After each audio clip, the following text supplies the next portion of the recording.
de que el Papa Clemente Romano, uno de los padres de la Iglesia, el primer Clemente entre los papas, Lino, Cleto y Clemente, el tercero de los papas, ahora que estamos pensando en los nuevos papas, él decía que la Iglesia fue fundada como pueblo de Dios en la partida del Éxodo.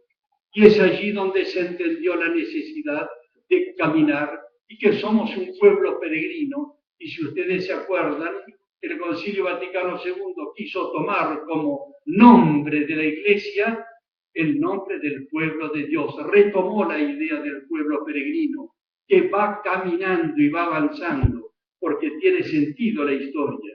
Y así es como nosotros recordamos que el punto de partida de todo esto se llamó la Pascua. Esa Pascua con la sangre de los hebreos, del cordero, de la sangre del cordero, con el que los hebreos pintaron los dinteles y los postes de sus casas, que es el principio de la gran aventura del Éxodo, que aquí muy brevemente podemos ir dibujando, tal como lo cita el texto. Aquí no me meto, ya podrá después don Antonino, padre Antonino, explicarnos muchas cosas de exégesis y de hermenéutica. Por lo menos empecemos por tomar el texto mismo y tratar de situarnos. Y el texto nos habla de un camino con sus detalles, en donde van caminando, donde se da el paso del Mar Rojo, en donde se va a Mara, después se va a Elim, después se va a Rafidim, un lugar importantísimo. ¿Saben por qué? Es el momento en el cual Moisés oraba con los brazos en alto porque los amalecitas del desierto decían: esta gente que viene acá a invadirnos, hay que destruirlos. Y entonces se entabló una lucha, y cuando Moisés tenía los brazos en alto, ganaban los suyos, y cuando cansado decaían los brazos, ganaban los otros. Y entonces, hecho importantísimo, le dijo Dios a Moisés después de la victoria: escribirás estas cosas. La batalla de Rafidim es lo que atribuye a Moisés ser el autor del Pentateuco, el iniciador de la Biblia escrita. Un pequeño detalle, pero lleno de significado, después aumentado por toda la tradición hebrea, que ve en Moisés el prototipo del proyecto de Dios. Y cuando seguimos, vamos al monte Sinaí. Y aquí habría una pregunta interesante para hacerse. Ustedes no sé si han ido a Egipto alguna vez, pero saben que cuando uno sale del Cairo, se encuentra con un cartelito indicador de la ruta que dice Beersheba, 404 kilómetros. Para hacer 400 kilómetros, estos locos se pasaron 40 años. ¿Qué les pasó? ¿Qué hicieron? ¿Cómo hicieron para tardar 40 años para hacer todo ese camino? Y aquí es donde hay que entender la cosa. Y es que el Éxodo no indica un camino geográfico, indica un camino antropológico que incluye el cambio de generación. Ese cambio de generación significa la historia de la humanidad. Como dicen los que entienden de esto, el Éxodo es la maqueta de Dios para el proyecto de la humanidad, donde una horda de salvajes está llamada a hacerse un pueblo unido, organizado, libre, y así es como caminarán por lugares llamados Kadesh Barnea, lugares que parece que no corresponden a la realidad, pero no nos importa aquí. Lo que nos importa es amar el texto y entender lo que nos está diciendo. Quizás se trata de una gran parábola en buena parte, y así es como finalmente llegará al monte Nebo y de allí pasará a la conquista de la ciudad de Jericó. ¿Han oído decir alguna vez que Dios escribe derecho con renglones torcidos? Miren qué torcidos están los renglones de Dios en la historia de la humanidad. O como me decía un buen señor hace un tiempo, yo tengo toda la confianza y estoy seguro que la barca de Pedro, ahora con el cambio de papa, va a llegar al puerto, no hay que preocuparse. Lo único que vamos a llegar todos mareados, decía. Interesante. Llegaremos mareados, pero llegaremos al puerto. Claro, con tantas vueltas, imagínense ustedes. Y entonces, lean lo que decimos allí. El Éxodo, hecho central de la historia de Israel, no indica un camino geográfico, sino antropológico, es decir, humano integral, espiritual, personal, del pueblo como tal. es la revelación del sentido de la historia. Aquí empieza la historia de la Iglesia, como decíamos, de Clemente Romano. Y así es como empezamos a darnos cuenta de lo que significa entonces toda esta historia, recordando al mismo tiempo que Jesucristo llamará al Antiguo Testamento la ley y los profetas. El libro de la ley es el libro de Moisés, y los profetas que no hicieron sino recordar la alianza, y en clave de alianza permitieron entender lo que había pasado en su historia y lo que no tenía que pasar. Estos profetas que anunciaron y denunciaron la historia de Israel. Y dicho esto, entonces agregamos el otro elemento que faltaba para explicar el porqué de las decadencias, y es la visión que el hombre tenía del hombre. Y este es el punto fundamental, es el problema antropológico. Por eso recurrimos justamente al Éxodo. ¿Y cuál es el problema de la visión del hombre? Diríamos la fatal visión del hombre, la esclavitud, la situación del varón, el concepto degradado de mujer, y todo eso envuelto en un clima de pan y circo, camino de alienación y caldo de cultivo de todas las decadencias. Alguien podría decirme, pero ¿por qué pone usted ahí la esclavitud, situación del varón? Aquí, claro, naturalmente no tengo más remedio que generalizar un poco. Estoy hablando en clave romana. Ustedes saben que el esclavo para el romano era solamente el varón. Y la mujer ni siquiera era esclava. Si lo quieren decir más brutalmente, era la esclava de los esclavos, en todo caso. Ni siquiera era esclava. Esta situación triste de la visión del hombre hacía imposible que la humanidad saliera adelante. Porque además esta salida de Egipto, que seguirá siendo un leitmotiv permanente, donde se repetirá en todo momento, nos permite entonces a nosotros entender muchas cosas. ¿Saben qué nos permite entender? ¿Me dejan ser un poco agresivo? ¿Saben quiénes somos la humanidad actual? Somos una horda de salvajes que vamos camino a la libertad. Eso somos nosotros hoy. La humanidad de hoy tiene su origen en una horda de salvajes, en donde todavía somos muy salvajes. Pero tenemos un camino que hacer, tenemos un camino que avanzar, y ese camino está ya indicado y el Señor sigue esperando y nos sigue acompañando. Y entonces, cuando hablamos de la esclavitud, recordemos brevemente que la esclavitud, ¿qué es eso? Podríamos abundar en los horrores de la esclavitud, pero aquí simplemente quiero citar a un texto nada menos que de Cicerón. ¿Y qué dice Cicerón? Que lo que mejor explica la situación límite de los esclavos es el pavoroso castigo al que eran sometidos los más rebeldes o peligrosos. ¿Y eso qué era? Eso es lo que se llama la cruz. Y alguien me dirá, cuando escribo esto así, claro, usted lo que quiere ahora es caer para hablarnos de la cruz de Cristo.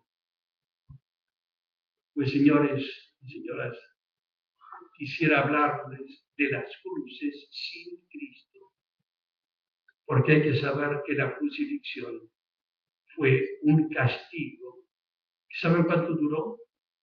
La cruz fue inventada en las guerras púnicas, casi 300 años antes de Cristo, gracias al conocimiento de la anatomía que los cartagineses, la lucha de Cartago contra Roma, tenían de la anatomía humana a causa de la momificación y conocimientos de los egipcios, inventaron un castigo que fue el más pavoroso que se pudo inventar en aquellos tiempos. Y entonces las cruces se fueron aplicando, se acordarán hasta cuándo, hasta que la cruz fue abolida por Constantino en el año 312 en el Edicto de Milán. Es decir, que durante 600 años hubo crucificados, y si las cruces eran sin Cristo, aquello no servía para nada. ¿Quién no ha visto la película Espartaco? ¿La ha visto alguno de ustedes quizás? Es la historia entre tantos crucificados masivos, las crucifixiones masivas. Espartaco fue crucificado por querer levantarse con otros esclavos, 7.000, contra Roma, porque no eran esclavos de origen, eran simplemente extranjeros que habían sido sometidos. ¿Y por qué tienen que ser esclavos? Pues la represión fueron crucificados desde Capo hasta Roma 7.000 hombres a 30 metros. Saben que Capo es una ciudad que está muy cerca de Nápoles. A lo largo de la Vía Appia, cada 30 metros un crucificado. ¿Y para qué sirvió el sacrificio de Espartaco y sus 7.000? Sirvió para una cosa, sí, sirvió para hacer ver la prepotencia y el poder del ejército republicano romano. Estamos todavía en la época de la República, pero no sirvió para salvar a nadie. Y desde ese punto de vista, crucifixiones masivas se podrían contar muchísimas. En el Esquilino, la actual colina de Roma, donde está la Santa María Mayor, allí se cuenta que había tantas estacas verticales para crucificar esclavos que esa colina parecía un bosque. Cuando Jesús tenía 20 años, a las órdenes de Quintilio Varo, en el pueblo de al lado llamado Séforis, al lado de Nazaret, fueron crucificados 2.000 habitantes. Es decir, que las crucifixiones eran espectáculo público, digámoslo, después, espectáculo público de fin de semana en todas las grandes ciudades del Imperio Romano. Espectáculo público significa que la gente le divertía ver crucificar a los pobres desgraciados. Si en el mismo Cristo nos damos cuenta que muchos se burlaban de él. La crucifixión de Cristo, que a nosotros nos impresiona tanto, lo digo ya de antemano, no es lo que impresionó a la gente de su tiempo. Si estaban acostumbrados, si era todos los días. Y entonces, ¿qué pasó? ¿Por qué Cristo fue distinto? Porque resucitó. Ahí es donde está la clave. No separemos nunca la crucifixión de la resurrección, porque esa es la Pascua cristiana. Ahora sí que me he puesto a hablar un poco de Cristo, pero es como anticipadamente para hacer referencia a lo que significaban estas crucifixiones sin Cristo. Las cruces sin Cristo son horrorosas. Muchas veces decimos, fueron masivas. La crucifixión fue la suprema expresión de la humillación humana. Estaba perfectamente pensada.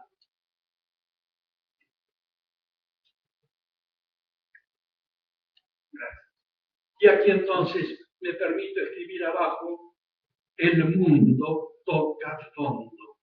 El mundo toca fondo. Parecería que es así como estaba esperando el Señor, y tocó fondo en carne propia de Dios. Uno de los misterios más bellos, más hermosos y más increíbles del proyecto divino, que para entenderlo mejor podemos tratar de explicarlo de una forma particular.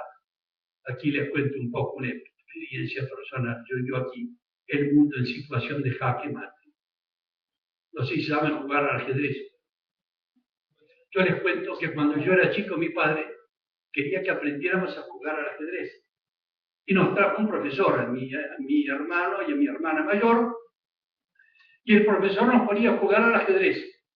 Y después de un rato, naturalmente, nos estaba ganando. Y entonces decían, estás ganando, entonces vamos a dar vuelta al tablero. Nos daba vuelta al tablero, entonces ahora estás ganando tú y yo estoy perdiendo. 5 jugadas después, otra vez ganaba él.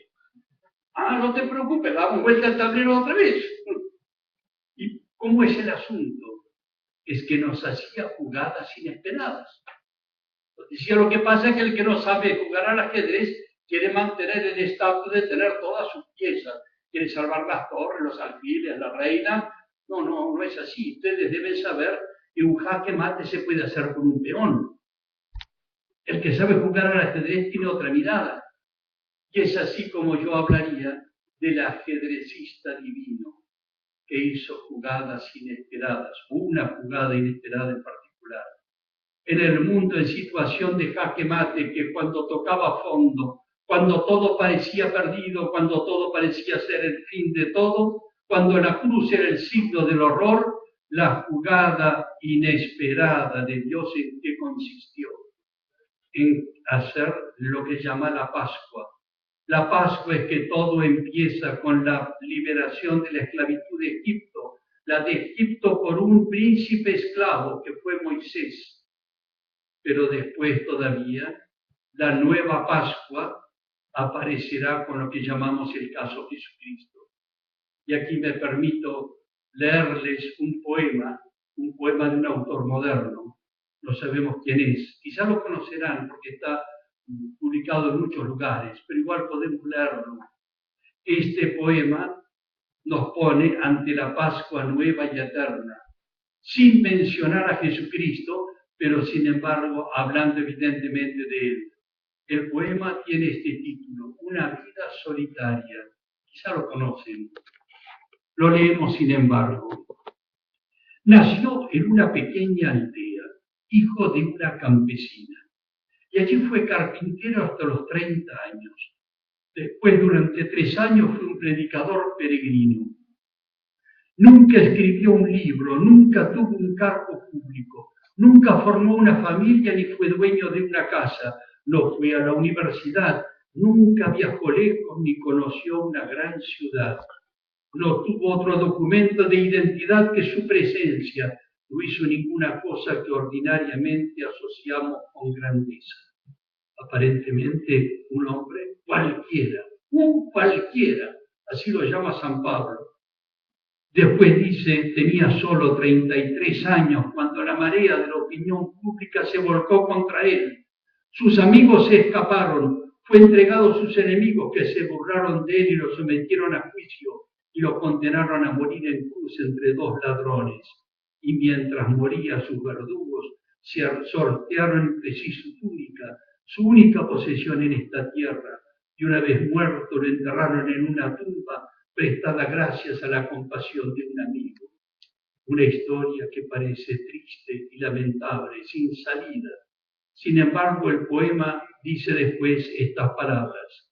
Han pasado 20 siglos y todavía él es la figura central de la raza humana y el líder del progreso de la humanidad. Todos los ejércitos que han marchado, todas las armadas que han navegado, todos los parlamentos que se han sentado y todos los reyes que han reinado, puestos juntos, no han afectado tanto la vida del hombre en la tierra como esta sola vida solitaria. Poema anónimo. Si se fijan un poco, está contada aquí en pocas palabras la jugada inesperada de Dios, lo que llamaríamos la paradoja divina. ¿Y en qué consistió esa paradoja? Lo que vamos entendiendo poco a poco, de lo que pasa ante un mundo en jaque mate, en situación que aparentemente sin salida. ¿Cuál es la jugada inesperada de Dios? Simplemente que Él con su cruz hizo lo contrario de lo que hicieron todos. ¿Se acuerdan que antes hablábamos de los apogeos? Que todos los pueblos buscaban su grandeza. Como el Señor mismo lo dijo, los grandes de este mundo buscan su grandeza y oprimen a las naciones. Y Él dirá, para ustedes no será así, sino que el último se ponga, el primero se ponga en el último lugar, porque Cristo nos trae así una victoria al revés. Eso es lo que podríamos llamar la jugada inesperada de Dios. Y así es como esta victoria al revés es cuando Él dice, el que pierda su vida la ganará, porque los últimos serán los primeros, y porque quien quiera seguirme que tome su cruz y me siga. Y lo dice por activa y por pasiva, porque podríamos seguir citando textos como si el grano no cae en la tierra y no muere, no dará fruto, y tantas otras formas de decirnos lo mismo. Y así es como la grandeza de este mundo, los grandes buscan su grandeza y oprimen a las naciones. ¿Qué pasó con el mundo antiguo? Una civilización venía después de la otra y suprimía a la anterior, pero para ustedes no ha de ser así.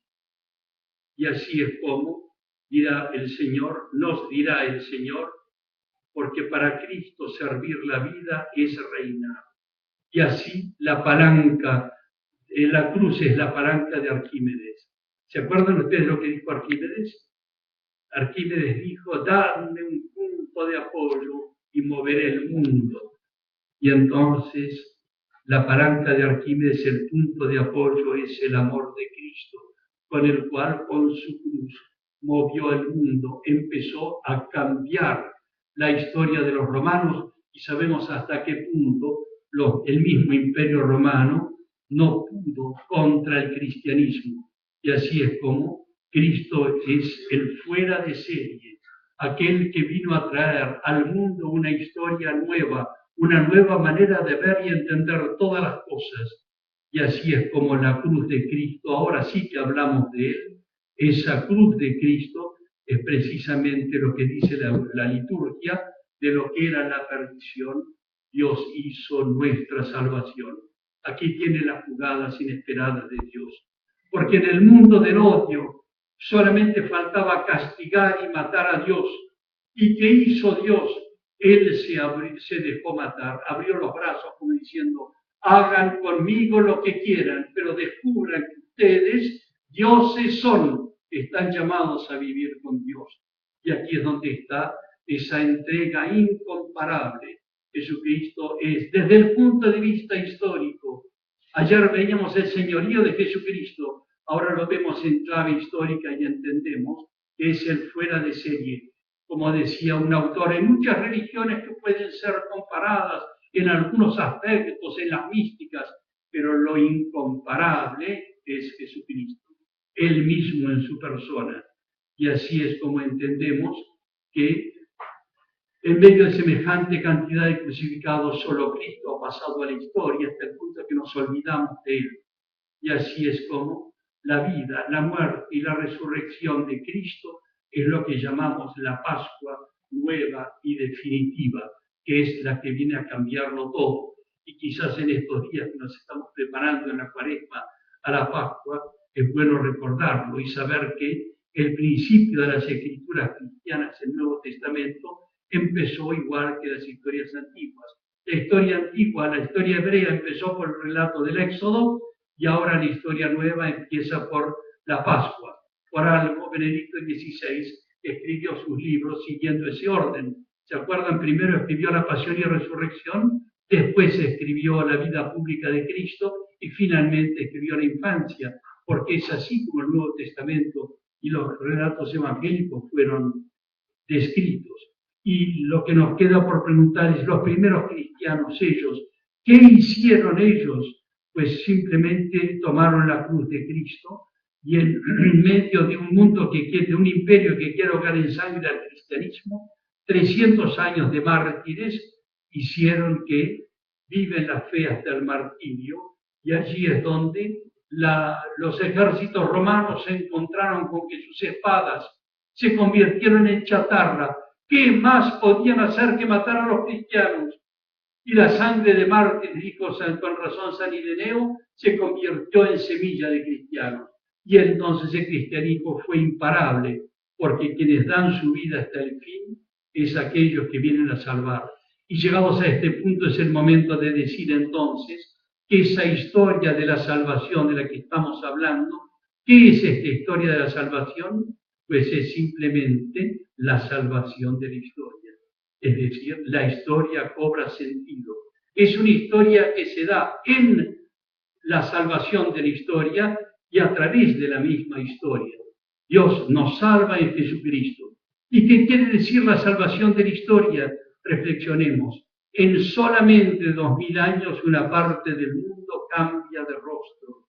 Decimos bien, una parte del mundo. En solamente 2000 años es muy poco tiempo, porque a pesar de los pesares, algo formidable está pasando.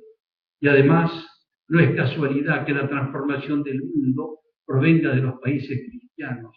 Abran los ojos y se darán cuenta que este mundo nuevo proviene del mundo cristiano, que continuamente busca ponerse contra Cristo. Y ya terminando, saquemos todavía alguna conclusión. Démonos cuenta que sin el cristianismo el mundo jamás hubiera llegado a conocer los conceptos considerados hoy como los más elementales de los valores de la humanidad. Sin Cristo no hubiera conocido nunca la abolición de la esclavitud, ni la libertad, la igualdad, la fraternidad, la dignidad de la persona humana, los derechos del hombre, la grandeza de la vocación de la mujer, el valor y el don de la vida, el origen y el destino común, la auténtica paz sin la guerra, el sentido de la vida y de la historia. Sin Jesucristo nunca lo hubiéramos llegado a conocer. Eso sí nos queda por decir, sin embargo, que sin la parusía no habrá culminación de la historia ni salvación definitiva. porque parecería que el hombre se manifiesta como intrínsecamente inmaduro, pero algo formidable va pasando poco a poco. Y entonces ahora estamos en mejores condiciones para acercarnos a la Biblia y saber que allí es donde está escrita esta historia y que podemos y debemos profundizarla para entender de qué modo esta lección divina que queremos empezar a hacer de un modo más consciente da sentido y fuerza a todo. Permítanme terminar ahora con una reflexión, esa manera de oración, con un poco de música de fondo sin más.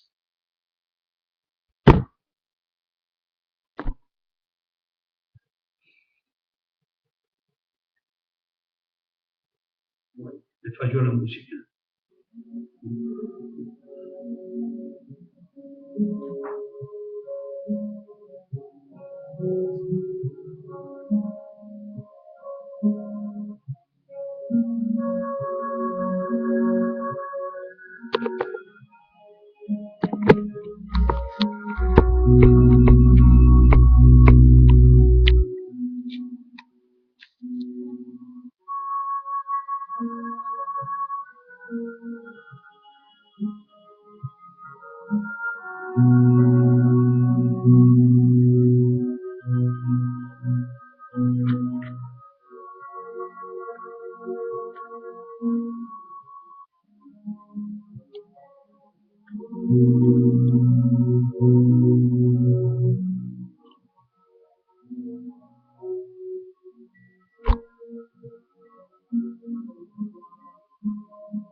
El hombre es más que sus progresos tecnológicos, decía la Redemptor Homini, la encíclica primera de Juan Pablo II.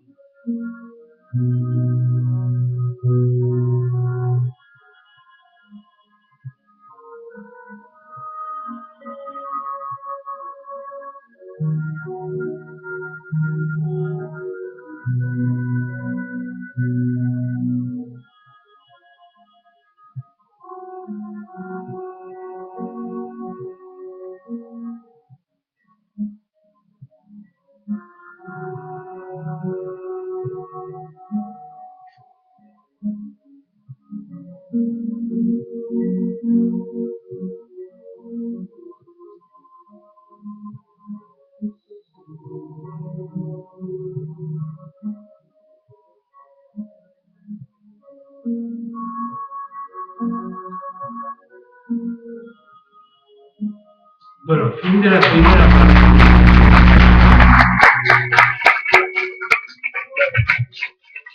Bueno, un aplauso, gracias.